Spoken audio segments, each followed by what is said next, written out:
Item ಯಾವುದೇ ಇರಲಿ try ಮಾಡಿ ಆಚಿ ಚಿಕನ್ ಮಸಾಲಾ. ಪ್ರೀತಿಯಿಂದ ಈ ಸಿನಿಮಾನ ಆಶೀರ್ವಾದ ಮಾಡಕ್ಕೆ ತಾವೆಲ್ಲರೂ ಬಂದಿದ್ದೀರಾ.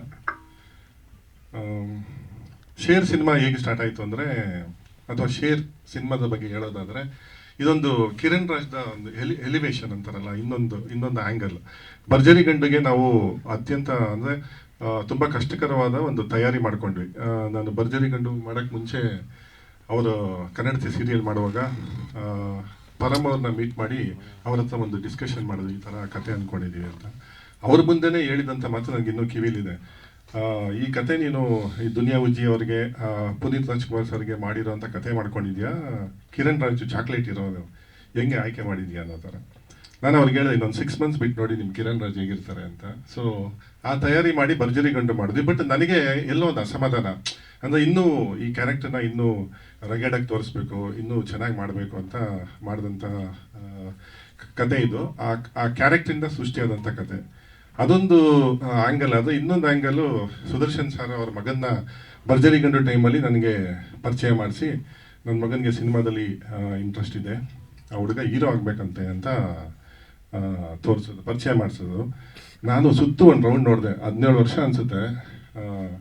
ಹೇಳ್ತಾರಲ್ಲ, 1/4 kg ಮಾಂಸ ಇರಲಿಲ್ಲ ಬಾಡೀಲಿ. ಸೊ ಈ ಹುಡುಗನ್ನ ಹೀರೋ ಮಾಡಬೇಕು ಅಂತ ನನಗೆ ಒಂದು ಟಾಸ್ಕ್. ನಮ್ಮ ಟೀಮ್ ಜೊತೆ ಎಲ್ಲ ನಾನು ಡಿಸ್ಕಸ್ ಮಾಡಿದೆ. ಅದಕ್ಕೆ ಕಿಟ್ಟಿ ಕೌಶಿಕು ನಾನು ಏನೇ ಇರಲಿ ಫಸ್ಟ್ ನಾನು ಶೇರ್ ಮಾಡ್ಕೊಳ್ಳೋದು, ನೋಡಿ ನಿಮ್ಮ ಇಷ್ಟ ಏನು ಮಾಡ್ತೀರಾ ಮಾಡಿ ಅಂದವರು.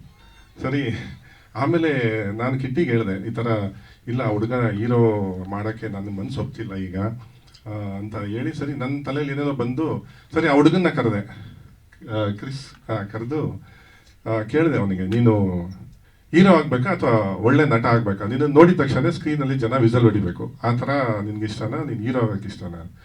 ನೀವೇನು ಹೇಳಿದ್ರು ಮಾಡ್ತೀನಿ, ನನಗೆ ಜನ ನನ್ನ ನೋಡಿದ್ರೆ ವಿಸಲ್ ಹೊಡಿಬೇಕು ಅಂತ. ಸರಿ, ನನ್ನನ್ನು ನಂಬಿ ನೀನು ಇದರಲ್ಲಿ ಒಂದು ನೆಗೆಟಿವ್ ಕ್ಯಾರೆಕ್ಟರ್ ಮಾಡು ಅಂತ ಮಾಡಿ. ಸೊ ಈ 2 ಆ್ಯಂಗಲಲ್ಲಿ ಹೀರೋ ಮತ್ತು ವಿಲನ್ಗೆ ಈ ಕತೆ ಶುರುವಾಗಿದ್ದು. ಸೊ ಅದರಂತೆ ಆಮೇಲೆ ನನಗೆ ಇವ್ರು ಕೊಟ್ಟಂಥ ಜವಾಬ್ದಾರಿ, ಸುದರ್ಶನ್ ಸರ್ ಫ್ಯಾಮಿಲಿ 4 ಜನ ಅಣ್ಣ ತಮ್ಮಂದು ಇದ್ದಾರೆ ಅವರು. ನಾನು ನಿಜವಲ್ಲೂ I am very grateful to associate people like this. ನನ್ನನ್ನು 4ನೇ ಜೊತೆಗೆ 5ನೇ ಮಗನಾಗಿ ಅವ್ರ ಮನೆಗೆ ಸೇರಿಸ್ಕೊಂಡ್ರು.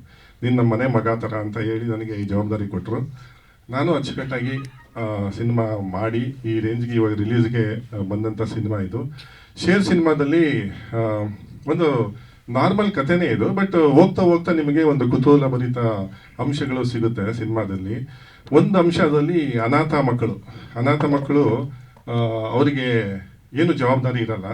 ಅಂದರೆ ಅವತ್ತು ದುಡಿಬೇಕು, ಸಂಜೆ ಊಟ ಮಾಡೋದು, ಇದೆ ಇಷ್ಟು ಖುಷಿಯಾಗಿರುವಂಥ ಅನಾಥ ಮಕ್ಕಳು ಸಡನ್ನಾಗಿ ಅವರ ಲೈಫಲ್ಲಿ ಏನೋ ಒಂದು ತೊಂದರೆ ಆದಾಗ ಅಲ್ಲಿ ಒಂದು ಹೀರೋ ಒಂದು ಡೈಲಾಗ್ ಹೇಳ್ತಾರೆ. ಅಂದರೆ ಅನಾಥ ಅಂತ ನಮ್ಮನ್ನು ಯಾಕೆ ಹೇಳ್ತೀರಾ, ನಾವೇನು ಹುಟ್ಟಿದಾಗಲೇ ಬೋರ್ಡ್ ಹಾಕೊಂಡ್ಬಂದಿದ್ವಿ ಅನಾಥರಾಗಬೇಕು ಅನ್ನೋದು. ಅಂದರೆ ಇದೊಂದು ಪದ ಹೇಳುತ್ತೆ ಅನಾಥ ಮಕ್ಕಳಿಗೆ ಎಷ್ಟು ಕಷ್ಟ ಇರುತ್ತೆ ಏನು ಅನ್ನೋದು. ಸೊ ಇದನ್ನೆಲ್ಲ ಸೇರಿಸ್ಕೊಂಡು ಒಂದು full meals entertainment cinema share.